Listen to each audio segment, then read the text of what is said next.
Did you want some tips on how not to get curse-splatted this summer by some teenager in their Kia Forte? Did you perhaps want to keep your fairings in tip-top pristine condition because we know you did not drop your bike in a parking lot? Well, then stick around for the rest of the video, because today we will be talking about some life-saving tips that are quick and easy to implement. But first, howdy all grinkers, my name is Jeff, you are watching TrashWerks, and today I am going to be blessing you with some tips to help keep the rubber side down this summer while you are out riding. And these tips can be implemented at any skill level. They are available at the low price of free, and you can implement them the very next time you put your leg over your hog, brother. And so before we get into all of these tips, I want this video to serve as a way to save someone's life. So if you have any tips that I don't mention here, if you have anything to add on that could help improve the riding experience and safety of all of our other riders out there, by all means, leave a comment. And if you are watching this video after this video, during it, scroll down, see what else people have to say. I want to make sure that everyone can be as safe as possible. So as we all know, the weather is getting a bit warmer out, which for all of my R7 viewers means that I am wearing less clothes on average. Good news for you. But more importantly, it means that we have a fresh new batch of riders hitting the streets, enjoying their Ninja 400s, their Hayabusas, and everything in between. However, in addition to all of our new riders out there this summer, there are also negligent drivers. Whether it is Brittany Ann and her parents' Ford Explorer, or it is Miss Ethel coming home from church in her Lincoln Town Car, this time of year spawns the most dangerous drivers. So I'm gonna go over some of the tips that I use personally to keep myself safe, but also are tips that will help increase your survivability this riding season. This is probably one of the easiest and most effective safety tips that I can give, and that is come to a stop in first. Don't roll to a stop in neutral. There's one reason why you should stop in first, and it paramounts any other excuse that you could get for stopping in neutral. Because if you are in first, if your hand is on that clutch, your hand is on that throttle, then if someone is going to come up behind you and rear end you, you are able to get moving quicker. And every millisecond is going to count if you've got a drunk driver behind you that is blasting away, no brakes. So the basic criteria here: possibility of getting rear-ended, keep it in first. That's what we're working off of. Now I'm going to give you an example of where that possibility might lie in case you haven't thought about it. So let's say you are cruising along, you come up to a red light, you are now stopped at this red light, you have 0 miles an hour to your name, you're completely still. Now unfortunately for you, Oakley Ann has decided to go to brunch with her girlies. There were bottomless mimosas. She's partaken in those bottomless mimosas, and she made the very unwise decision to drive herself home from brunch. And she is blasted. I mean, she has so much alcohol in her system that you're likely to find her on one of those body cam YouTube channels. And the worst part of all of this is that Oakley is coming up to the same stoplight you are, and you are in front of her. So as you check your mirrors at the stoplight, as you should, to see what's going on behind you, you see little Oakley Bramble charging away in the Chevy Equinox that her parents got her for going to college. And she's not stopping. She is rolling full steam ahead until you realize that as you are sitting there, stopped at that stoplight, you need to get moving quick. You need to take your escape route. You need to get out of that situation. And so we'll examine what that could possibly look like when it comes to either sitting in neutral or sitting in first. So we're going to do a little experiment, and we're going to ignore reaction time. We're going to ignore how long it takes to see her in your mirror, how long it takes you to realize what's going on and make your actions, and we're going to focus solely on how quickly can I get this bike from a dead stop to moving. We're not going to worry about how quickly I can move or anything like that, just how long it takes us to actually get going. Alrighty, so we have this nice shadow here. It's right in front of our wheels. So let's say I am sitting at my light. I've got my clutch in over here on my left. I'm in first gear. My hand is on the throttle. I'm checking my mirrors. I will give myself a countdown just to ignore reaction time. I'm going to know exactly when I'm starting this, and we'll see how quickly I can get moving. So 3, 2, 1. And I am moving. Now, of course, working on your clutch pull, working on your friction zone, all of that is going to be important, but what we are focusing on here is just how quickly we can get going. So the next scenario is typically a rider will come to the stoplight, they will pop it in neutral, they'll take their hands off the clutch, and usually they'll actually bring their hands back, they'll sit themselves up and usually rest their hands on their tank. You'll see them, playing with their little ding-a-ling here. And I get it. A lot of bikes have really uncomfortable riding positions, sport bikes specifically, and so they want to not be leaned forward, they want to lean themselves up, and so they'll sit here and get comfortable. But the problem is that it's going to take you longer to get going. So again, we will focus on just how quickly I can get going. I'm going to count myself down, I'm going to have my hands on the tank, and I will try to get going as quickly as I can forward. We're going to just stop the timer as soon as I get moving. 3, 2, 1. And I'm off. Now I will put a side-by-side so you can see exactly what that time split looks like. And it's not going to look like much. I don't know the exact number. I'll put that on screen. Now what's important to take away from here is, yeah, it's only that small amount of time, but I'm going to put up some charts of how far a car can travel in that time at pretty standard speed, so 25, 35, 45, 60 mile an hour. And that is how much closer that car is going to be to you. And you have to remember, maybe you weren't checking your mirrors religiously. Maybe you were sat at that light for a while and you started to get unfocused. And so add all of that into consideration, and that is why you should sit in first when you come to a stop.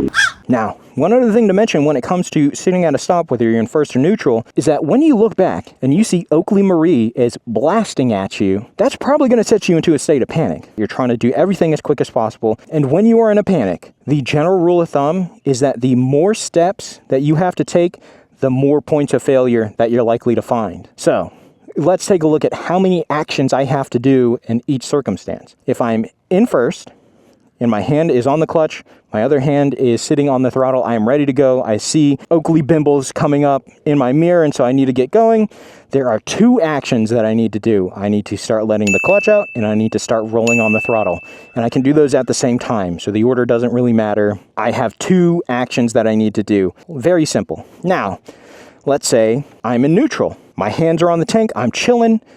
Well, then I have more things that I need to worry about. We'll count off the actions. First, I need to take my hands off the tank, reach for the bars. Once I'm on the bars, I need to pull my clutch in. I need to shift into first. And then once I'm into first, I need to start letting off and going. But more importantly than having double the actions to do in your state of panic, you now have a sequence that you need to do it in. Because if you are sitting at this stoplight, you get your hands on the bars, if you stomp it into first before you put your clutch in, well, you're just gonna boom, stall out, and now you are especially a sitting duck there. So when every second counts, when panic counts, make things simple for you. Keep it in first, and that will help save your life. Now, I know that there's going to be situations where you don't necessarily have to do that. So let's look at my original statement. If you think there is a significant possibility that you can get rear-ended at a stop, then you should stay in first. Well, the opposite of that is true as well. If you think there is not a significant chance that you're going to get rear-ended at a stop, so let's say you roll up to a stoplight on your Sunday cruise and 5 cars behind you that are waiting at that same red light. Until at that point, if you're feeling tired, if your hand hurts, if you don't want to be leaned over in the riding position that entire time, pop it in neutral, sit up, and that's completely acceptable. Because if there are 5 cars in front of you, 5 cars behind you, when that light turns green, you're not going to be rolling off immediately. So you don't have to worry about someone with ants in their pants behind you giving you a little bump. Likewise, if someone decides to plow into the back of that platoon of traffic, then there are 5 cars behind you to dampen that blow. You're likely going to be okay. The more astute of you might have noticed that while I was talking about going up to a stop in first, I mentioned looking in your mirrors. And for that, you get a gold star. Good for you. Oh, we are going to stop in the shade so I can cool off a bit. So, another easy tip to help keep you safe while riding is to know how and when to use your mirrors.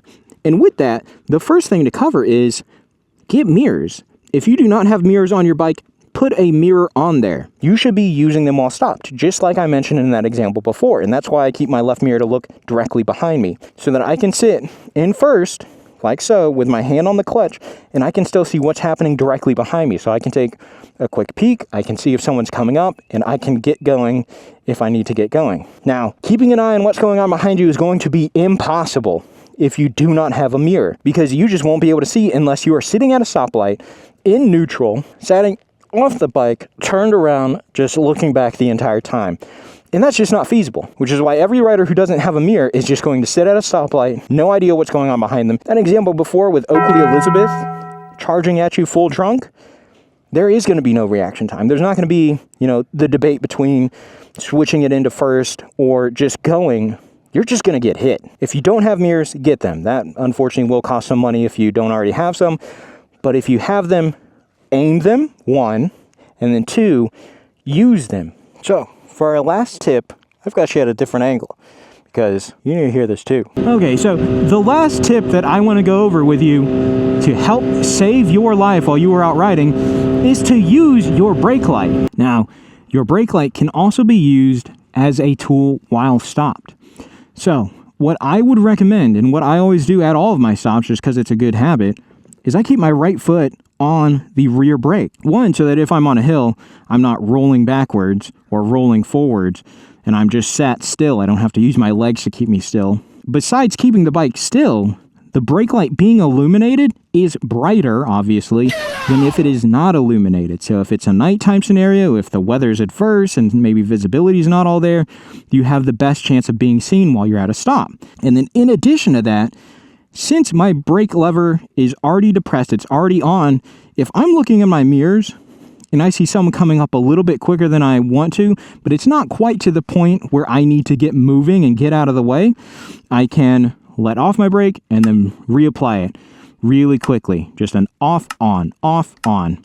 And I realize I do have a flasher module on my taillight, which makes me easier to spot, but even if you don't, if you just have a solid brake light that's on or off, that can work for you as well. That's just a little thing to let people know as they're coming up that I am stopped. So use your brake lights.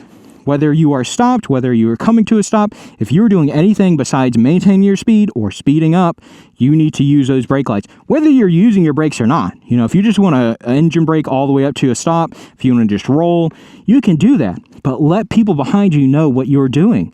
Because you have to remember, when it comes to road safety, not all drivers are good drivers. In fact, most of them are poor drivers. They are very bad at doing what they need to do.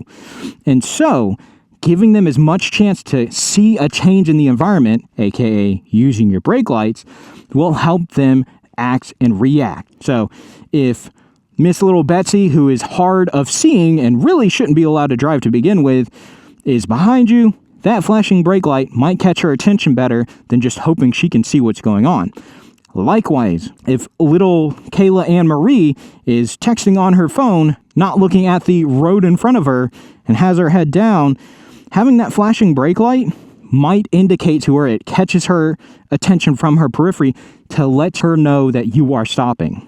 But that about wraps it up for me here on easy to implement tips that can save your life while you are riding. If you found the video educational or at the bare minimum entertaining, then please give the video a like, subscribe to the channel, and again, if you have anything else to add, feel free to comment, and hopefully it's going to help someone else. If you would like to find me on other platforms, I am on Instagram at trash.works. I am also on TikTok at TrashWerks. But just know that YouTube gets all the content first. But with that said, I will see you in the next one.